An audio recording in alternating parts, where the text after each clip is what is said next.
नमस्कार सभी पेंशन धारकों के लिए इस समय की बहुत ही बड़ी खबर निकलकर सामने आ चुकी है। जी हां दोस्तों, ईपीएस 95 को लेकर बड़ी बात सामने आई है। पेंशनर्स ने की है दोस्तों मन की बात, ईपीएफओ को करो बर्खास्त। जी हां दोस्तों, यहां पर ईपीएस 95 तिलमलाई पेंशनर्स ने कहा कि ईपीएफओ के पूरे विभाग को बर्खास्त किया जाए और पेंशन सूत्र में हो संशोधन।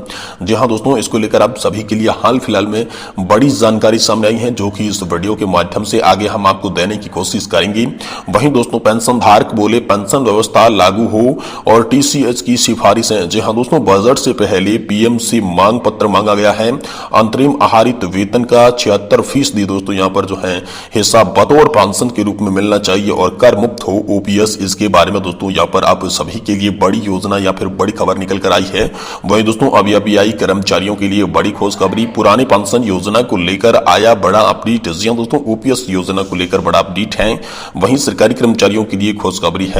वित्त मंत्री ओपी चौधरी का बड़ा दोस्तों यहां पर फैसला आप सभी के लिए नजर आ चुका है। वहीं दोस्तों, कर्मचारियों के लिए शुभ समाचार आया है। डीए में बढ़ोतरी को लेकर इंतजार हुआ खत्म, सरकार ने जारी किया है इसके लिए बाकायदा नोटिस। तो आखिरकार सरकार ने क्या नोटिस जारी किया है, इसके बारे में भी बात करेंगे।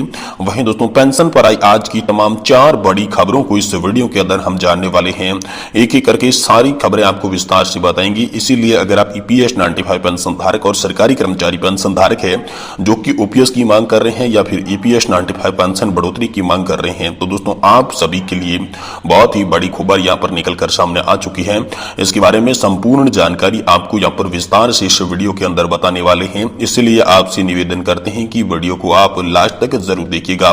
तो सबसे पहले बात करते हैं ईपीएस 95 पेंशन के बारे में, जिसमें तिलमलाई पेंशन धारकों ने कहा कि ईपीएफओ के पूरे विभाग को बर्खास्त किया जाना चाहिए और पेंशन सूत्र में संशोधन होना चाहिए।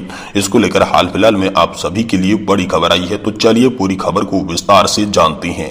दोस्तों, ईपीएफओ सरकार के खिलाफ चलो आंदोलन करे का नारा सोशल मीडिया पर वायरल किया गया है। पेंशन फंड में किए गए कुल योगदान के आधार पर पेंशन निर्धारित की जानी चाहिए। पेंशन सूत्र में संशोधन की आवश्यकता है। ये तमाम बड़ी अपडेट आप सभी के लिए सामने आई है।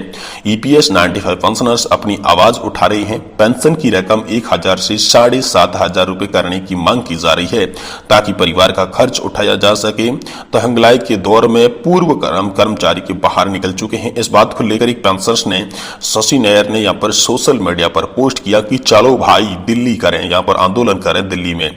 जो दोस्तों पोस्ट में विस्तार से अपना दर्द यहाँ पर बयां किया गया है। लिखा, चूंकि सरकार या ईपीएफओ हमारे अपने निवेश में संतोषजनक पेंशन देने में इच्छुक नहीं है, तो हम पीएफ की राशि आगे कटौती क्या करें। दोस्तों, पीएफ सब्सक्राइबर को सुप्रीम कोर्ट जाना चाहिए। वेतन से अधिक कटौती की गई सभी राशि ब्याज सहित वापस पा सके। ईपीएफओ विभाग को बर्खास्त किया जाना चाहिए। भारत में कर्मचारी खुद ही अपनी राशि अच्छे फंड मैनेजर के पास जमा कर सकती हैं। इस तरह दोस्तों यहाँ पर अन्य यूजर्स ने लिखा, क्योंकि सरकार जैसा कोई उचित संघ नहीं है, सरकार हमारी मांगों की परवाह नहीं करेगी, वे बस इसे स्थगित कर देती है। मेरी राय है कि हमें जिलावार से मजबूत संघ बनाना है और महीने में कम से कम एक बार एक जगह इकट्ठा होकर अपनी मांगे सांसद के माध्यम से संबंधित मंत्रालय तक रखनी है। वहीं दोस्तों, ईपीएस 95 पेंशन के सूत्र पर सवाल उठाया गया। उन्होंने लिखा कि पैरा 11(3) पर त्रिकूटपूर्ण कानून है। कम वेतन वाले कर्मचारियों को उसे पैरा में कोई लाभ नहीं होगा। ये दोस्तों ईपीएस को अमीर अत्यधिक भुगतान प्रबंधक स्वर्ण की एक कल्याण योजना में परिवर्तन करता है। मूल योजना का उद्देश्य कम वेतन वाले श्रमिकों के लिए कल्याण के लिए था। पैरा 11(3) अत्यधिक भुगतान वाली ईपीएस कॉर्पस के शेयरों में हिस्से को छीनने की अनुमति देती है, जो कि पेंशन फंड में उनके कुल योगदान के अनुपात में होता है। दोस्तों, उस खंड 1/9/2014 की वापसी स्वागत योग्य है, समग्र रूप से ईपीएफ सदस्य के हित में है। यदि उस खंड को बरकरार रखा जाना चाहिए तो पेंशन फंड में किए गए कुल योगदान के आधार पर पेंशन निर्धारित की जानी चाहिए। उस उद्देश्य को प्राप्त करने के लिए पेंशन सूत्र में संशोधन करने की भी आवश्यकता है। दोस्तों, ऐसी दोस्तों आप सभी के लिए जानकारी बड़ी निकलकर सामने आ चुकी है। वहीं दोस्तों, ओल्ड पेंशन यानी कि पुरानी पेंशन योजना को लेकर बड़ी खबर आई है। बजट से पहले पीएम से मांग की गई है। अंतिम आहारित वेतन का जो है यहाँ पर 67% हिस्सा बतौर पेंशन मिले और कर मुक्त हो ओपीएस, इसके लिए बड़ी मांग उठाई गई है। जहां दोस्तों भारत पेंशनर समाज ने पेंशन व्यवस्था में केंद्रीय वेतन आयोग को सहयोग देने वाले टाटा इकोनॉमिक्स कंसल्टेंसी सर्विस की सिफारिशें लागू करने की मांग की। 5वें केंद्रीय वेतन आयोग के लिए टाटा इकोनॉमिक्स कंसल्टेंसी सर्विसेज ने यहाँ पर मौजूद पेंशन प्रणाली में कई तरह की गंभीर कमियों को भी उजागर किया है। केंद्र सरकार 1 फरवरी को अंतरिम बजट पेश करने की तैयारी में जुटी है। इससे पहले केंद्रीय कर्मचारी और रिटायर्ड लोगों ने अपनी मांगे सरकार तक पहुंचा दी है। सेवारत कर्मचारी पुरानी पेंशन व्यवस्था बहाली के लिए मांग उठा रही हैं, तो पेंशनर्स ने अपनी मांगों को लेकर सरकार के समक्ष रख दी है। भारत पेंशनर्स समाज यानी कि बीपीएस की महासचिव एसएस महेश्वरी ने इस बाबत यहां पर जो है प्रधानमंत्री नरेंद्र मोदी को, वित्त मंत्री और डीओपीटी मंत्री को पत्र भेजकर उनके समक्ष अपनी मांगे रख दी है। इसमें पुरानी पेंशन व्यवस्था को बढ़ाने की मांग भी शामिल है। मौजूद समय में केंद्रीय कर्मचारियों को रिटायरमेंट के बाद उनके अंतिम आहारित का 50% हिस्सा बतौर पेंशन मिलना है। इस हिस्से को 50% से बढ़ाकर दोस्तों 67% करने की भी मांग की गई है। साथ ही दोस्तों ओपीएस पर कोई भी टैक्स नहीं होना चाहिए। साथ ही भारत पेंशनर समाज ने पेंशन व्यवस्था में केंद्रीय वेतन आयोग के सहयोग देने वाली टाटा इकोनॉमिक्स कंसल्टेंसी सर्विसेज की सिफारिशें लागू करने की भी यहाँ पर बात कही गई है।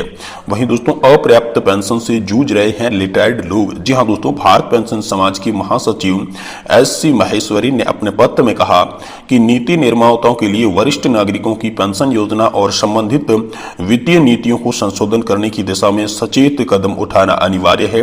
ये परिवर्तन केवल संख्या और प्रतिशत के बारे में नहीं है। इनके जरिए रिटायर्ड लोगों की गरिमा बनाए रखना, उनका आराम सुनिश्चित करना और उनकी पीढ़ी में योगदान को पहचानने के बारे में, जिसने हमारे समाज को महत्वपूर्ण रूप से आकार दिया है। अब हम समझ आ गया है। अब जब सरकार को कई लोगों अंतरिम वर्षों में उनकी सुरक्षा और संतुष्टि को बेहतर करने के लिए ठोस कदम उठाए जाने चाहिए। बतौर एसएससी महेश्वरी आर्थिक अनिश्चित अक्षर सेवानिवृत्ति के सुनहरे वर्ष पर हावी हो जाती है और रिटायर्ड लोग अपर्याप्त पेंशन से जूझना पड़ रहा है। इस मामले में केंद्र सरकार को तत्काल कदम उठाना चाहिए। ये दोस्तों यहाँ पर मांग की गई है। वहीं दोस्तों अभी केंद्रीय कर्मचारियों के लिए खुशखबरी, पुरानी पेंशन योजना को लेकर आया बड़ा अपडेट। जी हां दोस्तों, यहां पर पुरानी पेंशन योजना को लेकर बड़ा अपडेट सामने आया है, जिसमें बताया यह जा रहा है कि हर वर्ष की तरह इस वर्ष भी यहां पर फाइनेंस मिनिस्टर निर्मला सीतारमण द्वारा 1 फरवरी को अंतरिम बजट पेश किया जाएगा। मिली जानकारी के अनुसार बताया यह जा रहा है कि नेशनल पेंशन सिस्टम भी बजट में विचार विमर्श किया जा सकता है। इसके साथ ही केंद्र सरकार ने नई पेंशन योजना की समीक्षा के लिए एक कमेटी बनाई थी। ये कमेटी जल्द ही सरकार को अपना रिपोर्ट पेश करेगी। इसके बाद दोस्तों पुरानी पेंशन योजना में कुछ बदलाव किए जा सकते हैं। जैसा कि आप सभी कर्मचारियों को पता होगा कि नई कर्मचारियों द्वारा पुरानी पेंशन योजना की वापसी दिनों दिन मांग चलती रही है कि देश में कुछ राज्यों में ओल्ड पेंशन योजना को दोबारा से लागू कर दिया गया है, लेकिन बताया जा रहा है कि केंद्र सरकार इसे दोबारा बहाल भी कर सकती है। आप सभी कर्मचारियों की जानकारी के लिए बता दें कि सूत्रों से मिली जानकारी के मुताबिक बताया यह जा रहा है कि सरकार कमेटी की रिपोर्ट पर कार्रवाई करने से पहले लोगों से सुझाव लेगी। साथ ही दोस्तों रिपोर्ट में कुछ बदलाव किए जाएंगे, लेकिन पेंशनर्स को चिंता है कि बदलाव में उनकी पेंशन योजना में फायदा मिलेगा या फिर नहीं मिलेगा। इसके अलावा अगर रिपोर्ट किसी चीज की बदलाव की जरूरत होगी तो राजकोषीय असर को देखते हुए बदलाव किया जाएगा। और आपको बता दें कि बाद में लोगों को सुझाव दिए जाएंगे। लोगों की चिंता दूर करने के लिए पिछले साल केंद्र सरकार द्वारा अप्रैल में एक कमेटी का गठन किया गया था। जैसा कि केंद्र सरकार वर्ष 2004 में कर्मचारियों के लिए एनपीएस लागू किया था। तो आपको बता दें एनपीएस का मतलब होता है, एनपीएस का मतलब है pension fund and regulatory development authority है, जिसके माध्यम से तमिलनाडु, पश्चिम बंगाल को छोड़कर सभी राज्य कर्मचारियों के लिए एनपीएस से लागू किया गया था। लेकिन सरकार द्वारा वर्ष 2023 में फिर से शुरू कर दिया गया है। लेकिन पिछले साल राजस्थान, छत्तीसगढ़ और हिमाचल में एक बार फिर से इस स्कीम को लागू किया गया था। इसके साथ ही आपकी जानकारी के लिए बता दें कि पुरानी पेंशन योजना के माध्यम से सरकारी कर्मचारियों को उनकी अंतिम सैलरी की 50% राशि पेंशन के तौर पर दी जाती है। ये योजना को लेकर केंद्र सरकार का कहना है कि इस योजना में सरकारी खजाने पर भारी बोझ पड़ेगा।